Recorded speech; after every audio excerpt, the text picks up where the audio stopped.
जेकी भी गाल थे त का भी लाभी ना आई वने इन में सिर्फ और सिर्फ लाभी हलाई वने पाण सलाह कई वने आइन मौके ते सिर्फ मीटिंग घुराए सिर्फ शो तो कयो वने सही असा हिय कयो से हाने भी ये स्टेप बाय स्टेप हर कोंदो ना ॾिठो सही को तो वधियो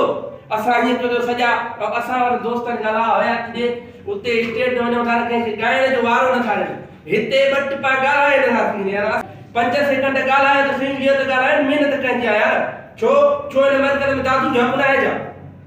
हाजी गुलाम नबी मैसर उस्ताद लीमे फकीर पुत्र हाजी गुलाम नबी मैसर पुत्र साथ तो बावाए करे आवा नाले मिठो मैसर संसद बावाए करे आवा छा उनका था केड़ो मु बजे देखाय ना जे करे आज मैं को तो सदा इन पने घोटकी इन पाजे आम खेलनो था दादू बननो से तो उनका था केड़ो मु देखाय जा जहां सा उनके नथा देखा क्यों जा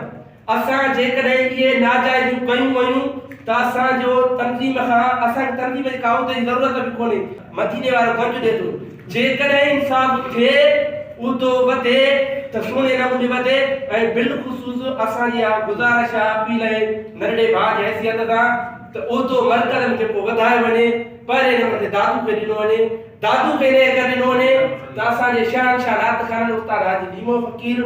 जानण फकीर जेकी असा उनके रिकमेंड कयो से असा अर्ज कयो से उनकी वडी मेहरबानी जो इन तंजीम में शुरू किया हालांकि वो इन तंजीम में मां छा तो चवा जे पत्थर उछली पे यार पत्थर पानी छा को तंजीम में ना चना जे करन बाबा नचे वो नाले मिठे जा असा ते थोरा आने आए या भी गाल वाजे हुजे त असा कई भी ना खड़े आज मखो हुजे उस्ताद अनवर हुजे उस्ताद लती आज बचल कई जे पुठा ना असा नाले मिठे वारन जा गुलाम होया से उन जे वडन जा जे करे बाबा उन जे वडन जो गुलाम हो मां उन जो गुलाम ए रात में जे करे चाचू कई भी चई असा तरे उन जे पुठा असा के न इन उते जी लालचा न का भी हकदारन के मिले जे करे सेमिनार जो पनिया किलारो तमा मां थोड़ो डिटेल ना बुधाया तो उन सेमिनार में ये बंदेवा का सेमिनार जो त सजो वाटर पोस्टर छा अते फरमान आबाद के सेमिनार में इन में कामयाब थियण ते करोड़ों मुबारक भाई साहब लफ्ज समझो अते फरमान आबाद के पठन पोस्टर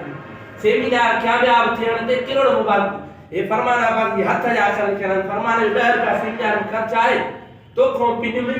उस्ताद लती बाबा पिन उस्ताद कबूतर में सजो बाबा खर्चा बेन वध का जो खर्चा ये सामू अब्दुल मजमी उठवा उन को दिले कश्मीर वाले जो छावाजी उन हिने भुरला फकीर पैसा ना समीय जो छावाजी उन पैसा ना आज 50,000 फरमान 1000 रुपया भी आए जे करे हिकरे मां टारगेट कयो होने संजय रो सेमिनार में टोटल खर्च जो को आयो है केतरी 42,000 आयो हाजी खान मोहम्मद चाचा जो खर्चा यो वादे लफ्ज़ में अजमा चवा तो हिकरे रे टारगेट न कयो वने चवण जो मकसद उन खां पो अया तो खबर न होती खास करे दे बुरो लगे तो सेमिनार कैंसिल करायो हो या तो खबर है जने सेमिनार रखियो दे तो उस्ताद अनवर चाचा जो होता के हाजी मखने साहब कैंसिल कियो शायद तवा सजिन दोस्त ने खबर न होती ये हाजी साहब जा खुद जा लफ्ज है तो सेमिनार कैंसिल क्यों बारो पर कमेंट इनी बारो पर इनी मौजूद को कराईदा से आने सिर्फ जे को ओदा नजा जो तो ओदे जी मशरूर दिनो